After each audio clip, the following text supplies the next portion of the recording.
Tem segredos que moram dentro da gente por tanto tempo que a gente esquece que eles estão lá, corroendo por dentro como ferrugem em ferro velho. Mas chega um dia que o silêncio pesa mais que qualquer palavra. E é aí que a verdade vem à tona. Não importa quanto tempo tenha passado. O que aconteceu dentro daquela casa não era assunto de família. Era crime disfarçado de rotina. E quando finalmente veio à luz, ninguém ficou em pé. Albertina guardou por décadas o que ninguém deveria carregar sozinha. O padrasto que entrou na vida dela como protetor se tornou o monstro que a infância dela nunca esqueceu. Enquanto a mãe trabalhava, enquanto os vizinhos viviam suas vidas comuns, algo cruel acontecia naquela casa, escondido atrás de portas fechadas e ameaças sussurradas. Só depois de velha, quando o peso ficou insuportável, ela decidiu falar. E quando falou, o mundo dela virou de cabeça para baixo. Você não chegou aqui por acaso. O que vai ser contado agora tem relação com justiça, com coragem e com o preço de quebrar o silêncio. Quem ignora sinais quase sempre percebe tarde demais. Se quiser continuar recebendo histórias que precisam ser contadas, se inscreve aqui agora. Eu tinha apenas 7 anos quando minha mãe trouxe aquele homem para dentro de casa.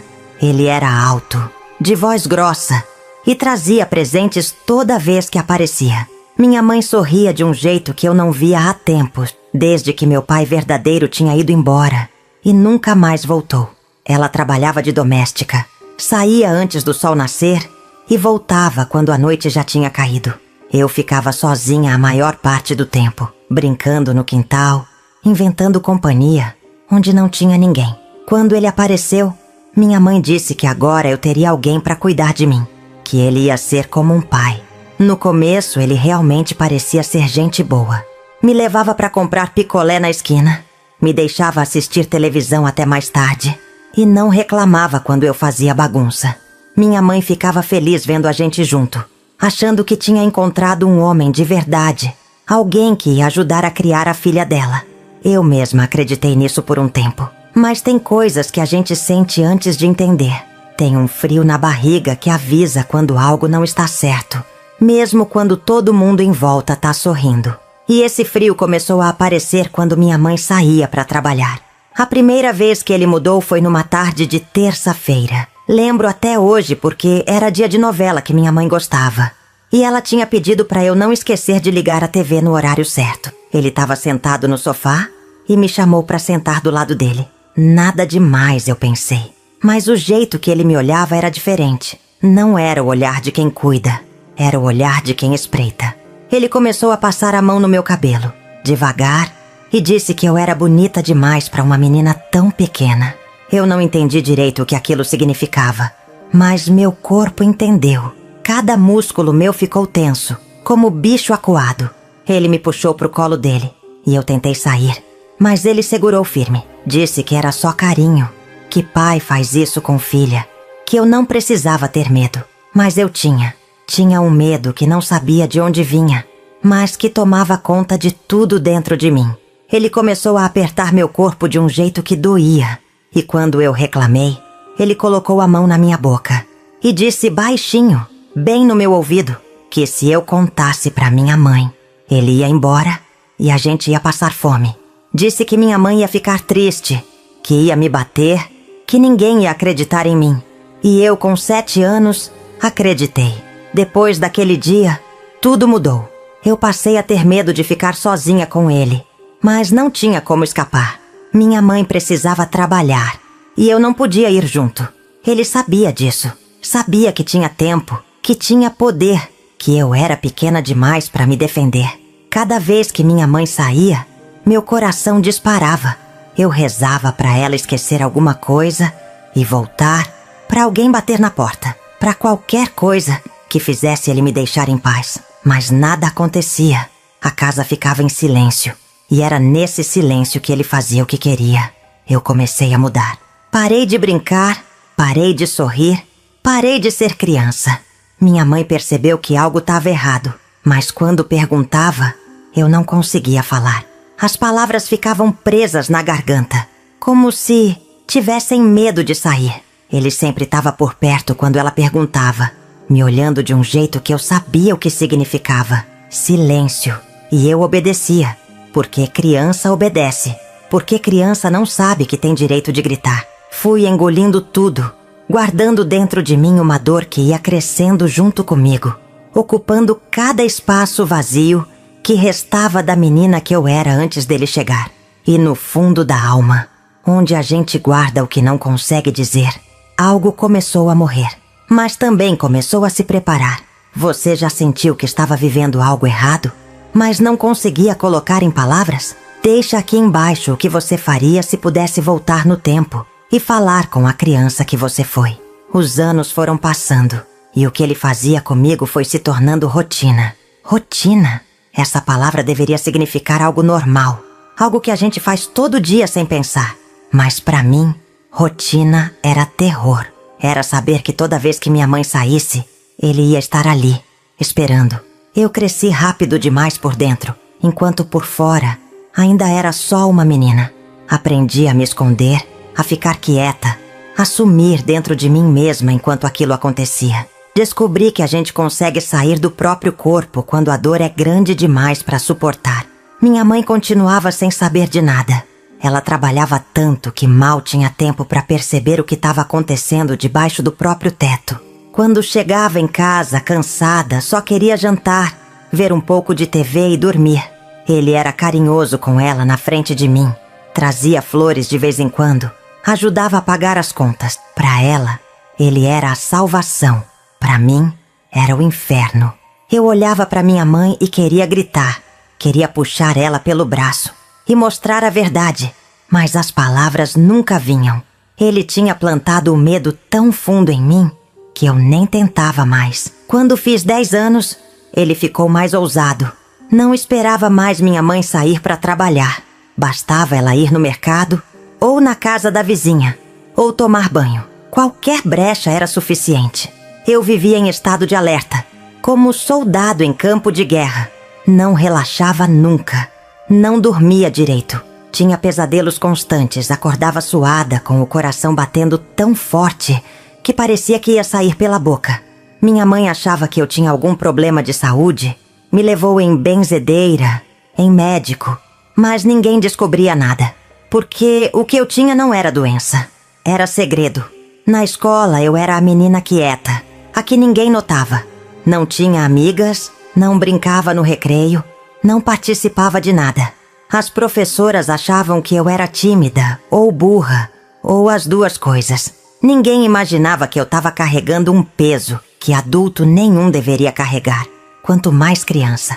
Eu ia para a aula porque era obrigada, mas minha cabeça nunca estava ali. Estava sempre naquela casa, naquele sofá, naquele quarto, revivendo o que eu queria esquecer, mas não conseguia. O corpo pode até sair de um lugar, mas a mente fica presa. Teve uma vez que quase contei. Foi quando uma professora perguntou por que eu estava sempre com olheiras, por que não prestava atenção, por que parecia assustada o tempo todo. Ela me chamou depois da aula, sentou do meu lado e disse que se eu precisasse conversar, ela estava ali. Eu abri a boca, senti as palavras subindo pela garganta, prontas para sair. Mas aí lembrei do rosto dele, da voz dele, dizendo que ninguém ia acreditar, que minha mãe ia me odiar, que eu ia destruir a família. E eu fechei a boca de novo. Disse para a professora que estava tudo bem, que eu só não tinha dormido direito. Ela acreditou. Todo mundo sempre acreditava na mentira, porque a verdade era pesada demais para querer ouvir. Cada dia que passava, eu ia morrendo um pouco por dentro. Não era morte de corpo, era morte de alma. A menina que brincava no quintal, que ria, que sonhava, foi sumindo. No lugar dela cresceu uma pessoa dura, fechada, que não confiava em ninguém.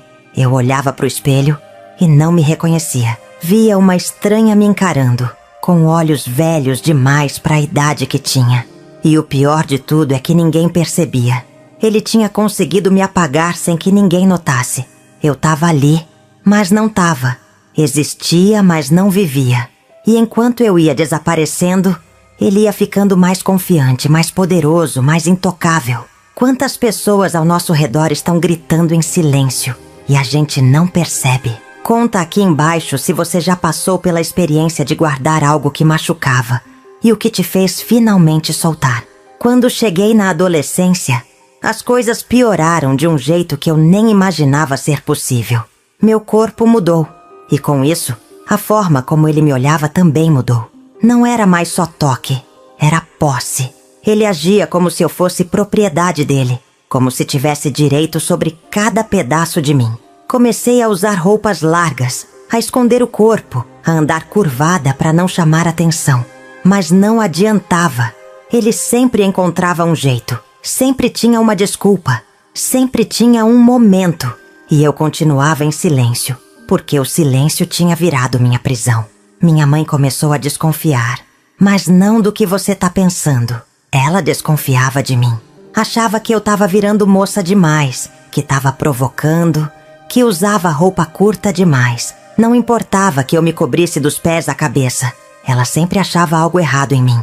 Ele tinha conseguido virar o jogo de um jeito tão cruel que agora eu era a culpada. Quando ela brigava comigo, ele ficava calado, com aquele olhar de quem não tem nada a ver com a história. E depois, quando ela saía, ele vinha me consolar. Me dizia que ela não entendia, que só ele me entendia, que a gente tinha algo especial. Eu tinha nojo, mas também tinha medo. E o medo sempre vencia. Aos 15 anos tentei fugir.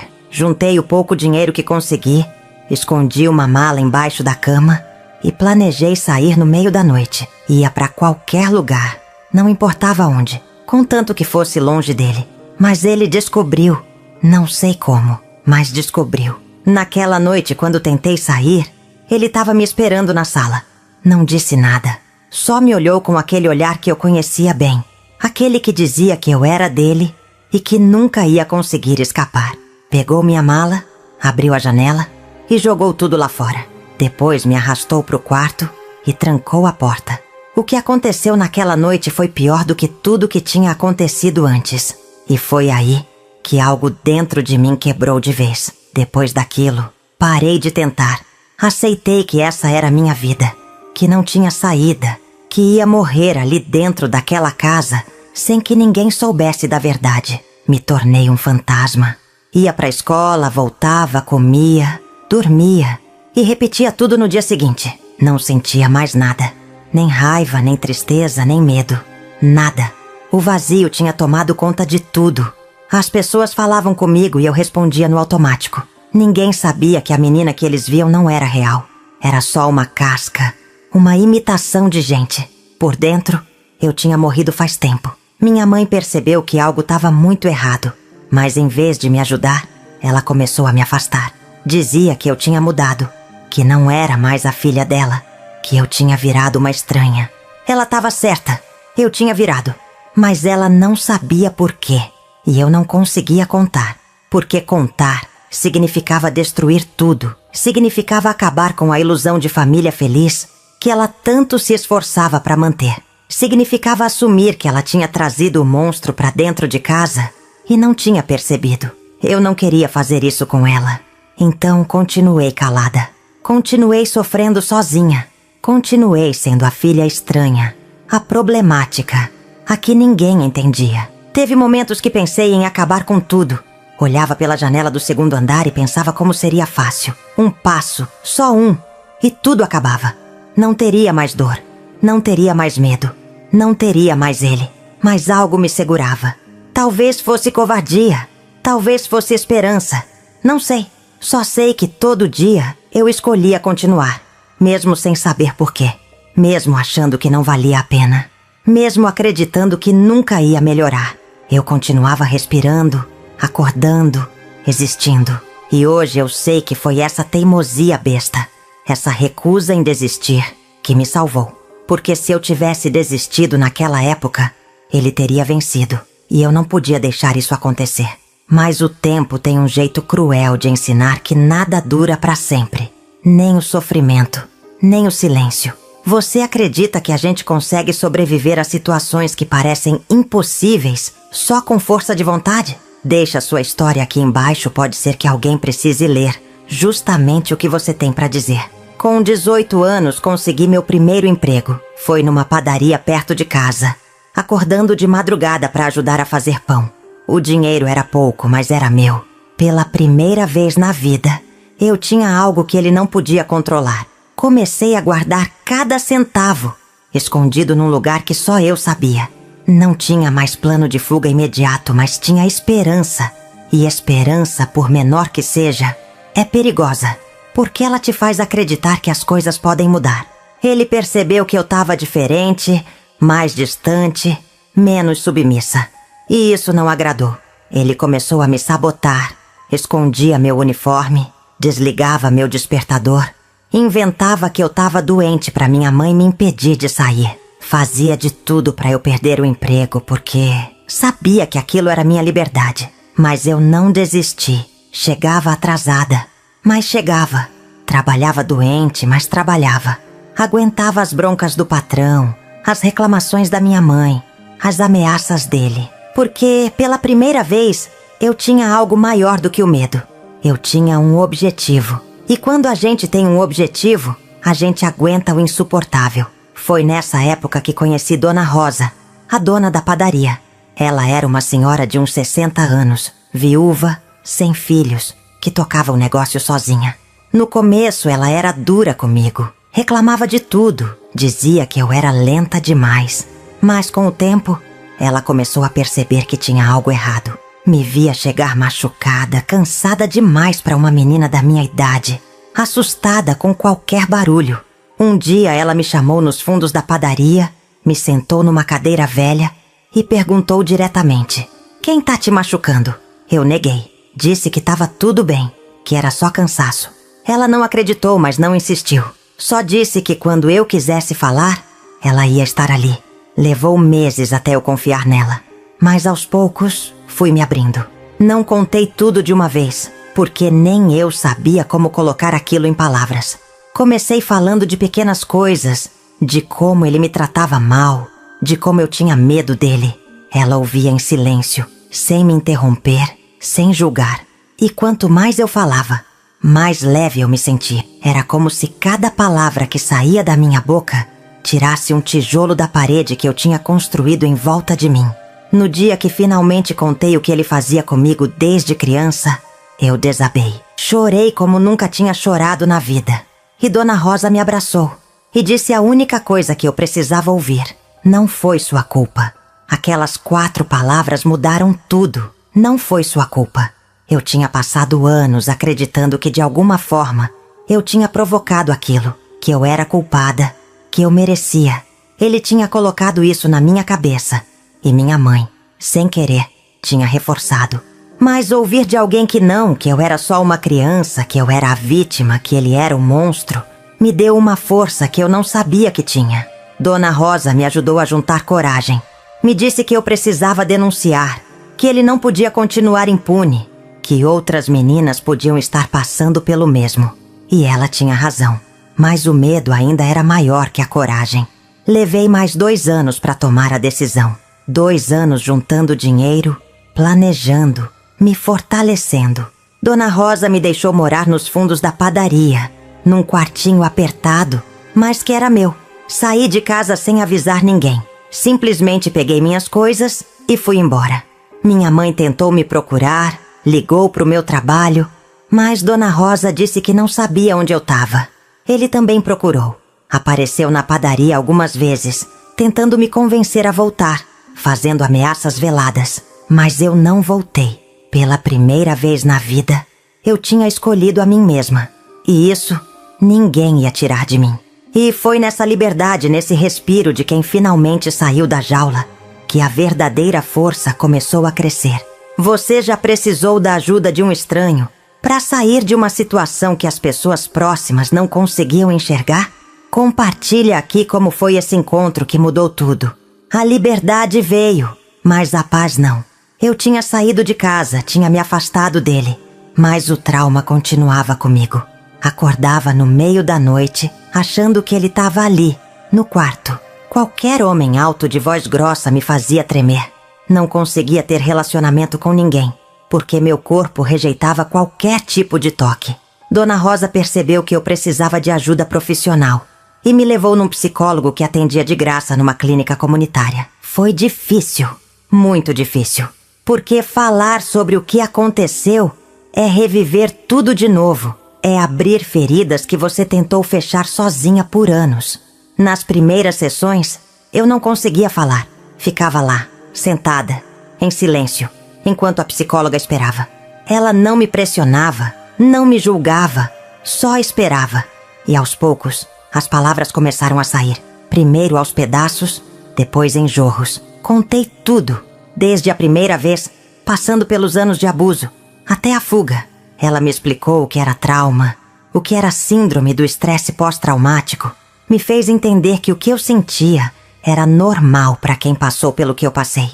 E me disse algo que eu nunca tinha pensado. Denunciar não era só sobre justiça, era sobre cura. Foi aí que tomei a decisão. 22 anos depois do primeiro abuso, eu ia denunciá-lo. Mas não ia ser fácil. Não tinha provas físicas, não tinha testemunhas. Era minha palavra contra a dele.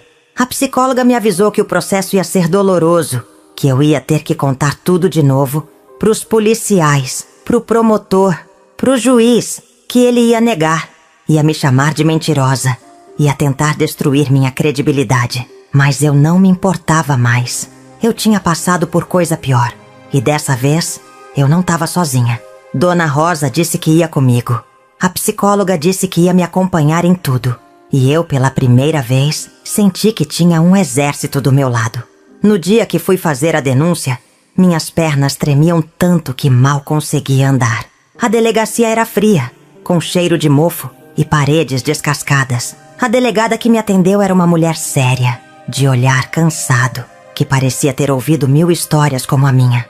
Comecei a falar e ela foi anotando tudo. Cada detalhe, cada data que eu lembrava, cada coisa que ele tinha feito. Levou horas. Quando terminei, eu estava exausta, como se tivesse corrido uma maratona. A delegada me olhou e disse que ia investigar, que ia chamar ele para depor, mas que eu precisava estar preparada, porque essas coisas demoram e nem sempre terminam do jeito que a gente espera. Ele foi chamado para depor uma semana depois. Negou tudo. Disse que eu era uma filha problemática, que inventava histórias, que sempre fui meio desequilibrada. Minha mãe foi junto com ele e acreditou nele. Quando soube disso, senti uma dor que nem o abuso tinha me causado. Porque uma coisa é ser violada por um monstro, outra é ser abandonada pela própria mãe. Ela me ligou gritando, me chamando de mentirosa, de interesseira, dizendo que eu queria destruir a família dela. Eu tentei explicar, tentei fazer ela entender, mas ela desligou na minha cara e nunca mais me procurou. Naquele dia, eu perdi as 2 coisas que ainda me restavam dele: a esperança de ser acreditada pela minha mãe e o medo de ficar sozinha. Porque se eu já estava sozinha mesmo, não tinha mais nada fácil a perder. O processo foi devagar, arrastado, burocrático. Meses viraram anos.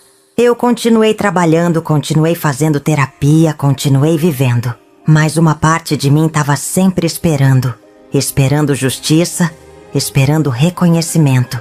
Esperando que alguém olhasse para mim e dissesse: nós acreditamos em você. Teve momentos que pensei em desistir, em arquivar tudo e seguir em frente. Mas aí lembrava da menina de 7 anos, da adolescente que tentou fugir, da mulher que quase desistiu de viver. E eu sabia que não podia desistir, não por mim só, mas por todas elas, por todas as versões de mim que ele tinha tentado destruir. Essa luta não era mais só minha, era de todas nós. E quando a gente luta por quem a gente foi, a gente descobre uma força que nem sabia que existia. Você acredita que justiça tardia ainda é justiça? Ou tem feridas que nunca cicatrizam? Não importa o desfecho. Deixa a tua opinião aqui embaixo. 3 anos depois da denúncia, o caso finalmente foi a julgamento. Eu tinha 25 anos e ele estava com 58. Quando entrei naquela sala do tribunal, vi ele pela primeira vez depois de anos. Ele estava sentado ao lado do advogado, de terno, cabelo penteado, parecendo um homem respeitável. Mas eu conhecia a verdade, conhecia o monstro por trás daquela máscara. Nossos olhares se cruzaram por um segundo e eu vi algo que nunca tinha visto antes. Medo. Ele tinha medo de mim. Medo do que eu ia dizer. Medo da verdade que eu carregava. E foi aí que eu soube que eu tinha poder. O poder que ele tinha tirado de mim anos atrás, eu tinha recuperado. Testemunhar foi a coisa mais difícil que já fiz na vida. Tive que sentar ali, na frente de todo mundo, e contar os detalhes mais íntimos e humilhantes do que ele tinha feito comigo. O advogado dele tentou me desmontar. Perguntou por que eu tinha demorado tanto para denunciar. Por que não tinha contado para ninguém na época?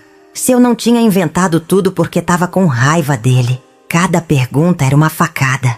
Mas eu respirei fundo, olhei para o juiz e respondi cada uma com a verdade. Porque a verdade, por mais dolorosa que seja, é a única arma que a gente tem contra a mentira.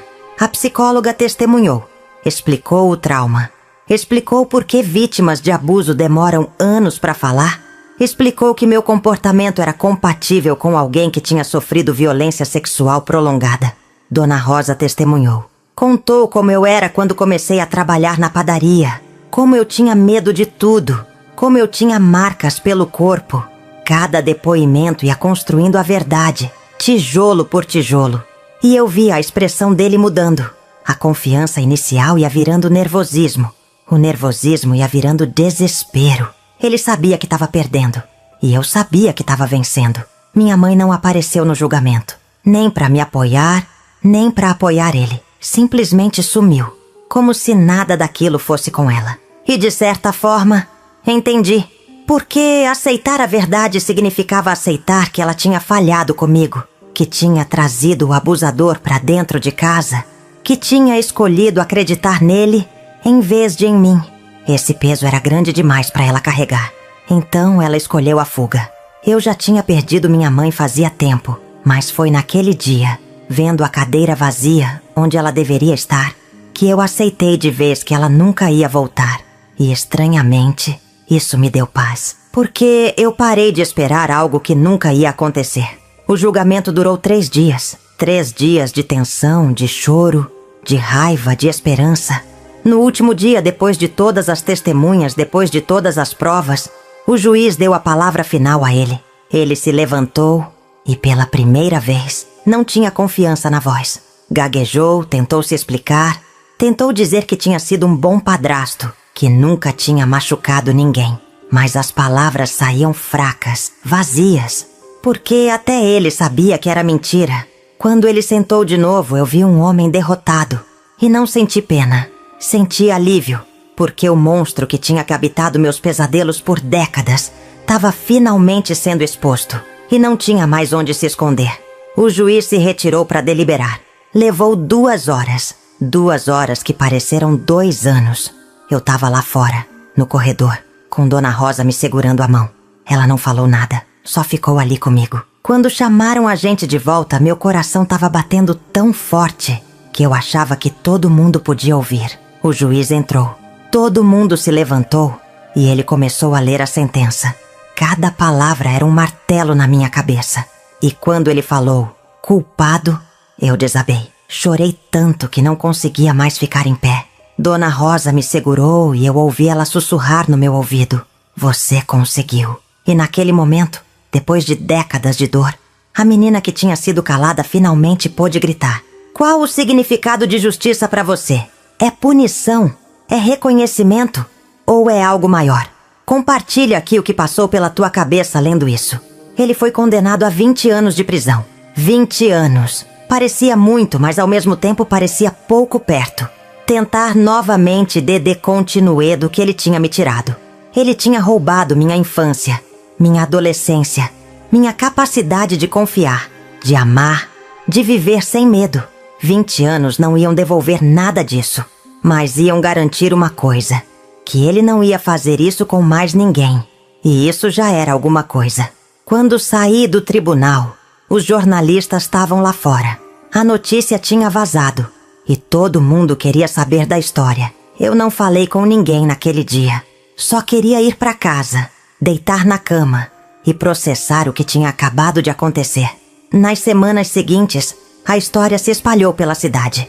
Eu tinha virado manchete de jornal, assunto de bar, fofoca de vizinhança. Tinha gente que me apoiava, que me parava na rua para dizer que eu era corajosa, que eu tinha feito a coisa certa. Mas também tinha gente que me julgava. Diziam que eu tinha destruído uma família, que eu devia ter deixado pra lá, que eu só queria aparecer.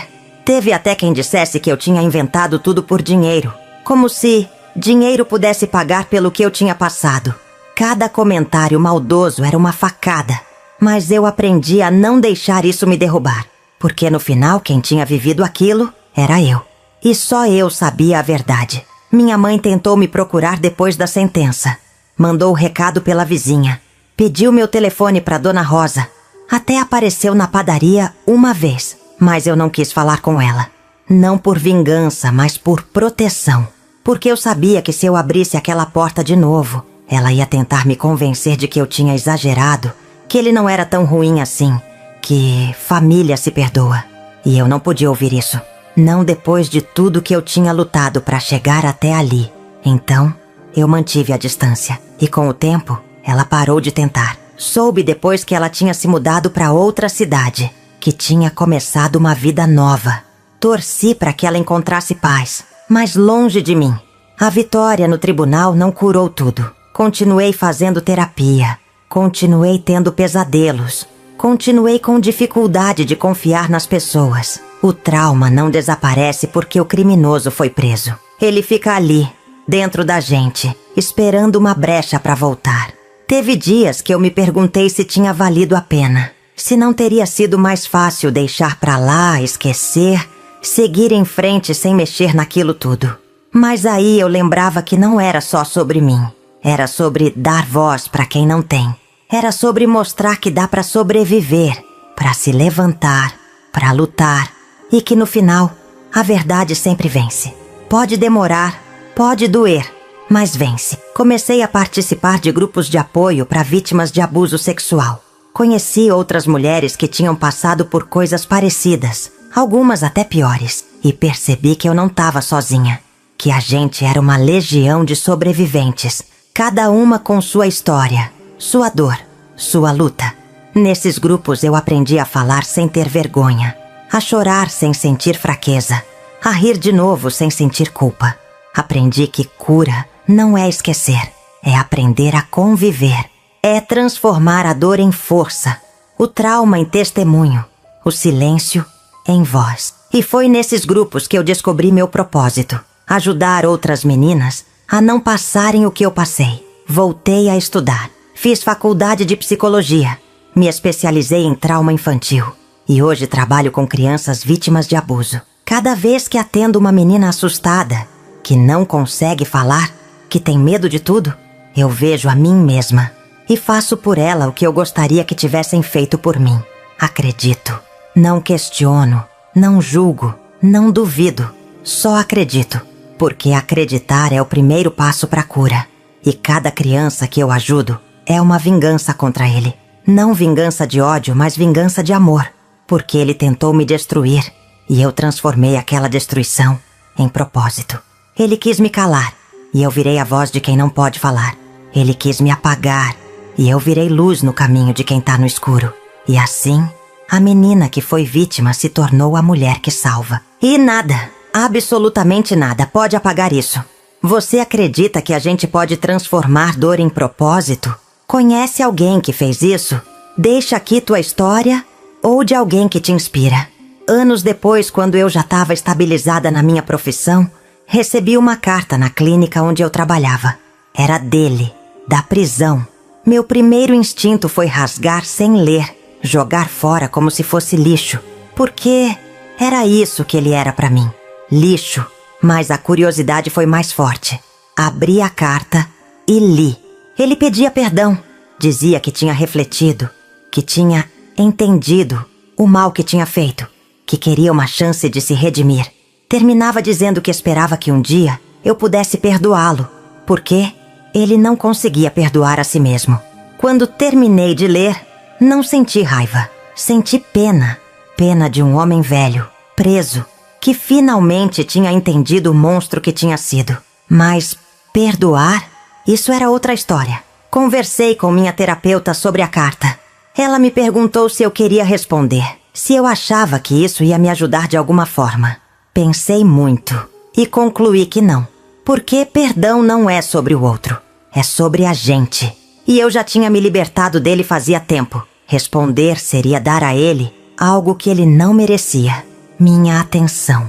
Então guardei a carta numa gaveta e nunca mais olhei. Ele mandou outras 3 depois dessa. Todas foram guardadas sem serem lidas, porque eu não devia nada a ele. Nem resposta, nem perdão, nem piedade. Ele tinha feito suas escolhas e agora estava pagando por elas. E eu tinha feito as minhas e estava vivendo com as consequências delas também. Só que as minhas tinham me libertado e as dele tinham o prendido. Teve gente que me julgou por não perdoar.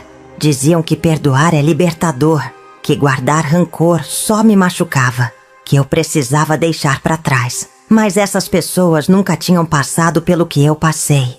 Nunca tinham sido violadas por anos a fio por alguém que devia protegê-las. Nunca tinham carregado o peso do silêncio, da culpa, do medo. Então elas não tinham direito de me dizer o que fazer. Perdão não é obrigação, é escolha. E eu escolhi não perdoar. Não porque eu estava presa ao passado, mas porque eu não achava que ele merecia. E tudo bem, eu podia seguir em frente sem perdoá-lo. Podia ser feliz, sem dar a ele essa satisfação. E era exatamente isso que eu estava fazendo. Conheci meu marido numa palestra sobre prevenção ao abuso infantil. Ele era assistente social, trabalhava com famílias em situação de risco e tinha uma sensibilidade que eu nunca tinha visto em homem nenhum. No começo tive medo.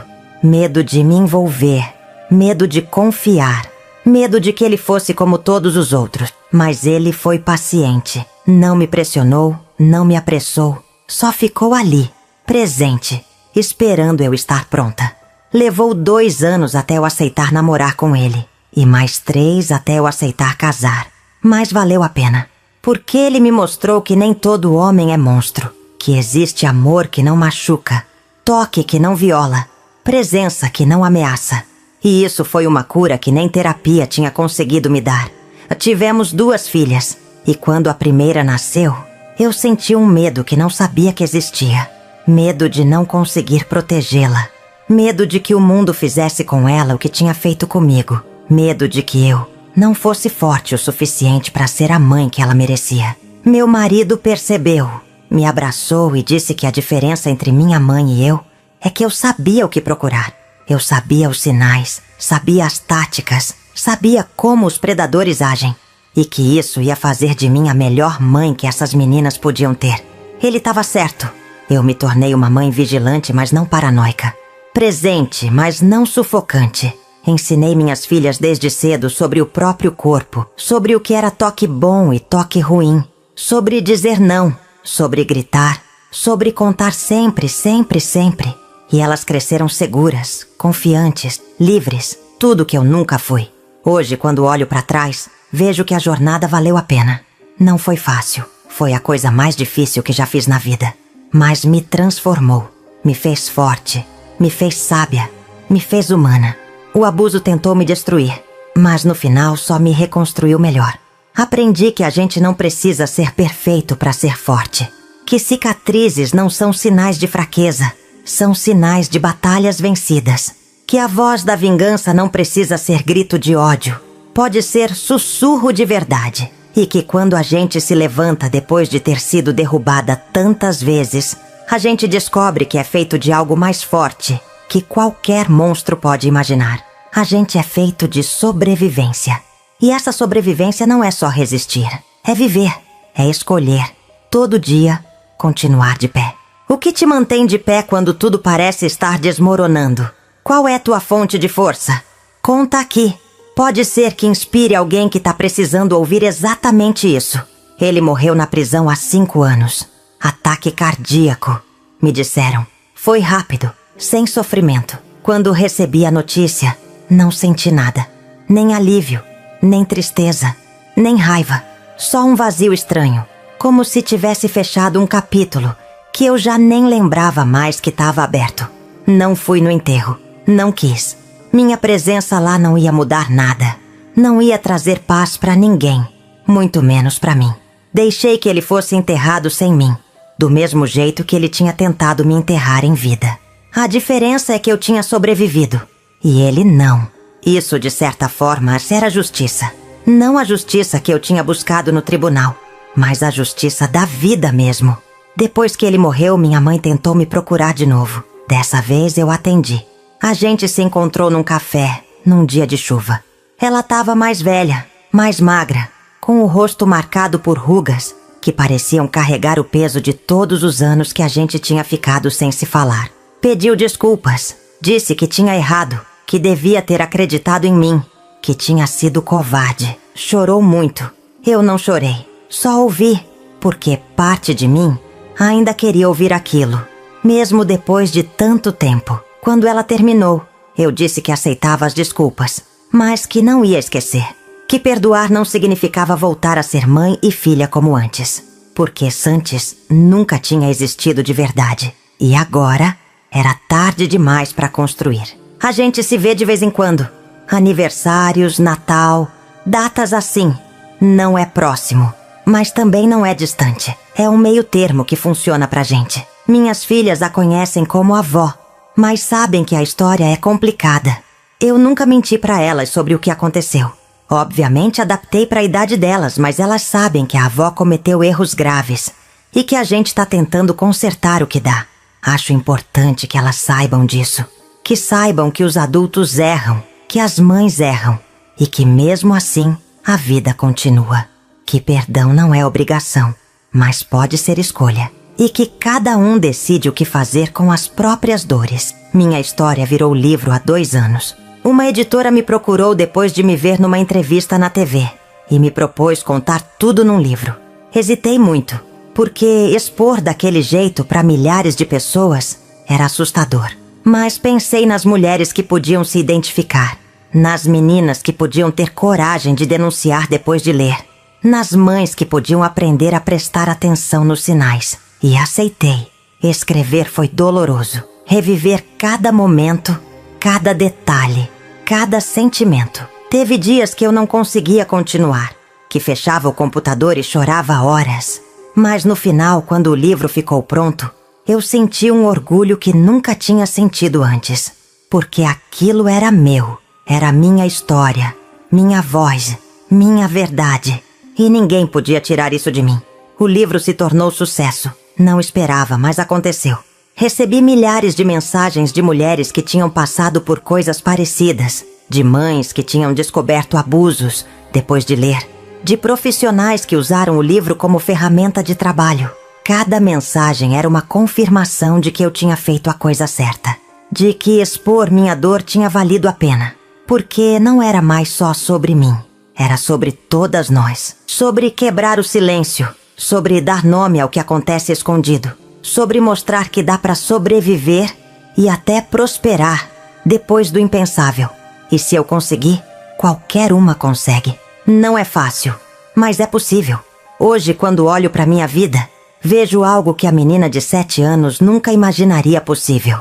Paz, não a paz de quem não tem problemas, mas a paz de quem aprendeu a conviver com eles. Tenho uma família que amo. Um trabalho que me realiza, propósito que me move. O trauma ainda tá aqui, sempre vai estar. Mas ele não me controla mais, eu controlo ele. Escolho quando olhar para trás, escolho quanto espaço dar para dor, escolho como usar essa experiência. E escolhi usá-la para bem, para ajudar, para ensinar, para proteger. A voz da vingança não foi grito de ódio, foi sussurro de verdade que virou trovão de justiça. E esse trovão ainda ecoa, nas vidas que toquei, nas histórias que mudei, nas crianças que ajudei a salvar. Ele tentou me destruir, mas no final, fui eu quem destruiu o legado dele e construiu o meu. E nada, absolutamente nada, pode tirar de mim o que conquistei. Porque vitória não é só vencer, é continuar, é viver, é transformar. Se você pudesse deixar uma única lição para alguém que está passando pelo que você já passou, qual seria? Escreve aqui embaixo, porque pode ser que seja exatamente o que alguém precisa ler hoje. Então me diz uma coisa. Você ainda acredita que o silêncio protege alguém? Que guardar segredos é melhor que expor a verdade? Porque eu passei décadas acreditando nisso. E quase morri por dentro. O monstro conta com o seu silêncio. Ele se alimenta dele.